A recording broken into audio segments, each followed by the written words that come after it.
Hello everyone and welcome back to my YouTube channel with another informative and useful video. So guys, in this video I'm going to be showing you how can you fix Face ID and password option not showing on your iPhone.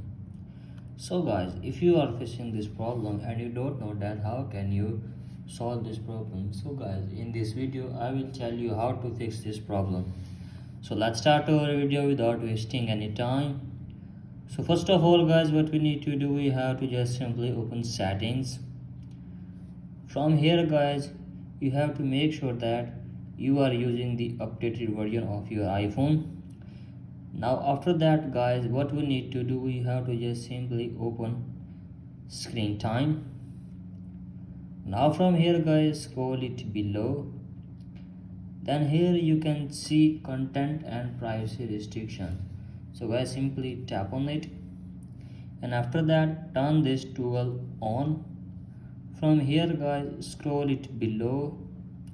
Then here you can see password changes. Tap on here, allow.